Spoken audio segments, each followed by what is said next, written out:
Gandhinagar Lok Sabha seat Bhajap દ્વારા sense લેવાની પ્રક્રિયા યોજાઈ હતી, જેમાં ગાંધીનગર બેઠક માટે ભાજપ અધ્યક્ષ અમિત શાહના નામની રજૂઆત થઈ છે। 4 વિધાનસભાના હોદ્દેદારોએ ગાંધીનગર લોકસભા બેઠક માટે અમિત શાહના નામની જાહેરાત કરવા માંગ કરી છે। તો બીજી તરફ સેન્સ પ્રક્રિયા દરમિયાન કાર્યકરોએ આ બેઠક પરથી કોઈ રાષ્ટ્રીય નેતાઓને ઉતારવા માંગ કરી છે। નિરીક્ષકોએ વેજલપુર, નારણપુરા અને ઘાટલોડિયાના કાર્યકર્તાઓને સાંભળ્યા હતા।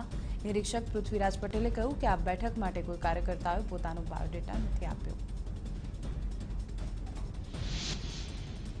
તો કચ્છ લોકસભા બેઠક માટે ભાજપ દ્વારા સેન્સ પ્રક્રિયા હાથ ધરવામાં આવી હતી। ભુજમાં ભાજપ કાર્યાલય ખાતે 3 નિરીક્ષકોની હાજરીમાં પ્રક્રિયા હાથ ધરવામાં આવી, જેમાં ભાજપ આગેવાનો અને કાર્યકરો પાસેથી જરૂરી મંતવ્યો લઈને તેમના અભિપ્રાય મેળવ્યા હતા। તો કચ્છની બેઠક અનુસૂચિત જાતિ માટે અનામત છે। તો આ તરફ રાજકોટમાં ભાજપના ઉમેદવાર તરીકે પરેશ ગજેરાનું નામ ચર્ચામાં છે। લેઉવા પટેલ આગેવાન પરેશ ગજેરાના ભાજપ ટિકિટ આપે તેવી ચર્ચા શરૂ થઈ ગઈ છે।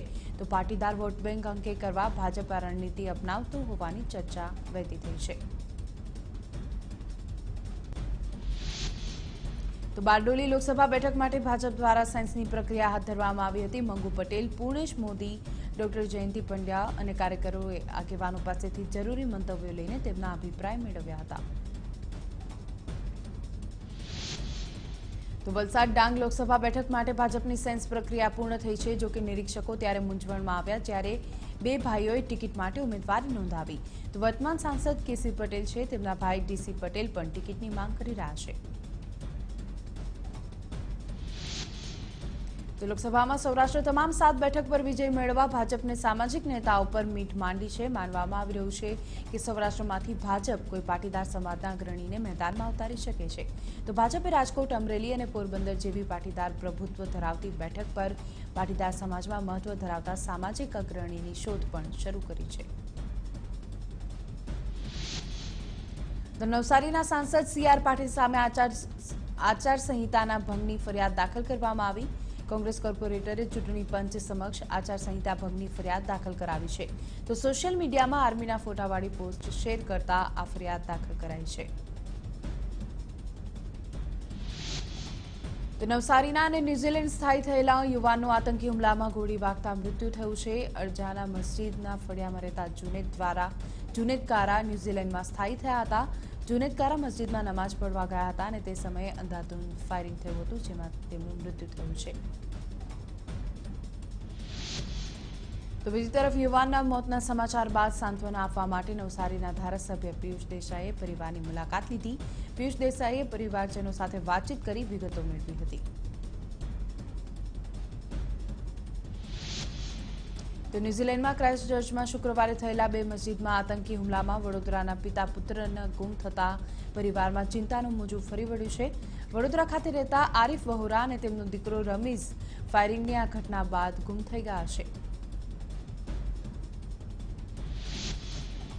તો ન્યૂઝીલેન્ડમાં થયેલા ગોળીબારમાં ભરૂચના લુવારા ગામના રહીશ હાફિઝ મુઝાવલીને ગંભીર ઈજા પહોંચી છે। હાફિઝને કમરના નીચે ભાગે ગોળી વાગી હતી અને હાલ તેમને સારવાર માટે હોસ્પિટલમાં ખસેડવામાં આવ્યા છે। તો ઘટના સમયે તેઓ મસ્જિદમાં હાજર હતા। વડોદરા શહેરના સયાજીગંજ પોલીસ સ્ટેશનમાં ફરજ બજાવતા એએસઆઈ હસમુખ પરમારે અગ્નિસ્નાન કરી લેતા ચકચાર મચી ગઈ છે। બળેલી હાલતમાં પોલીસકર્મીની લાશને સયાજી હોસ્પિટલમાં ખસેડવામાં આવી છે। પરિવારજનોનો આરોપ છે કે વધુ પડતા કામના ભારણને લઈને માનસિક રીતે હેરાન પરેશાન રહેતા હતા। દાહોદના ચેનપુર ગામમાં પ્રેમ પંખીડાએ આપઘાત કર્યો છે। ગામમાં ખેતરના ઝાડ પર લટકીને આત્મહત્યા કરી છે। તો ઝાડ સાથે તેમના લટકતા મૃતદેહને જોઈને સ્થાનિકોએ પોલીસને જાણ કરી। તપાસમાં સામે આવ્યું કે યુવાન યુવતી બંને એક જ ગામના રહેવાસી છે। સુરતમાં નશામાં ધૂત પતિએ પત્નીની હત્યા કરી નાખી। આરોપીએ પત્ની પર ચપ્પુ વડે જીવલેણ હુમલો કર્યો। ઘટનાની જાણ થતાં પોલીસે આરોપી પતિની ધરપકડ કરી અને બંને વચ્ચે સામાન્ય બાબતમાં તકરાર થઈ હતી। તો છોટાઉદેપુરમાં ગમખ્વાર અકસ્માત સર્જાયો છે। ઘેસવાડી ગામમાં ટેમ્પો પલટતા એક વ્યક્તિનું ઘટના સ્થળે મૃત્યુ થયું, જ્યારે દુર્ઘટનામાં 17 લોકો ઇજાગ્રસ્ત થયા છે। તો ઘાયલોને સારવાર માટે નજીકની હોસ્પિટલમાં ખસેડવામાં આવ્યા છે। તો નડિયાદમાં ગમખ્વાર અકસ્માત સર્જાયો હતો। ડાકોર રોડ પરના વણસોલ પાટિયા પાસે આઈસર અને બાઇક વચ્ચે અકસ્માત સર્જાતા બાઇક ચાલકનું ઘટના સ્થળે મૃત્યુ થયું હતું। તો જેતપુરમાં પોલીસ સ્ટેશનના લોકઅપમાં એક આરોપીએ કોન્સ્ટેબલ પર હુમલો કર્યો. ખાવાની વસ્તુઓ લઈ જવાની ના પાડતા આરોપી કિશોર શેખવાએ જેલ ગાર્ડ પર હુમલો કર્યો. તો ઘાયલ પોલીસ કર્મીને સારવાર માટે ખસેડવામાં આવ્યો છે. સુરેન્દ્રનગરમાં પેરોલ જમ્પ કરીને નાસ્તો ફરતો હત્યાના કેસના આરોપીને પોલીસે ધરપકડ કરી છે. બાતમીના આધારે થાનગઢમાંથી પેરોલ પર ફ્લોસ્ક વડે આરોપીને ઝડપી પાડ્યો છે. તો આરોપી છેલ્લા 7 મહિનાથી નાસ્તો હતો. અમદાવાદના પાલડી પોલીસ સ્ટેશનમાંથી પ્રોહિબિશનનો આરોપી ફરાર થઈ ગયો છે. ધરપકડ કરાયા બાદ મેડિકલની કાર્યવાહી દરમિયાન પોલીસને ચકમો આપીને આરોપી ફરાર થઈ ગયો છે. તો પોલીસે આરોપી સામે વધુ એક ગુનો નોંધ્યો છે અને સમગ્ર મામલે વધુ તપાસ હાથ ધરી છે.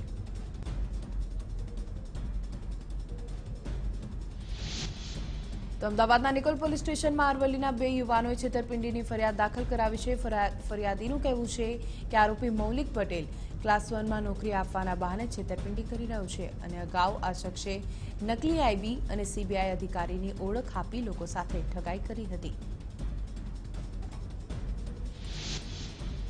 સુરતના અડાજણમાં સંઘવી ટાવરની ગેલેરીનો એક મકાનનો સ્લેબ તૂટી પડ્યો હતો, જેના કારણે અફરાતફરી સર્જાઈ હતી. સદનસીબે ઘટનામાં કોઈ જાનહાનિ નથી થઈ.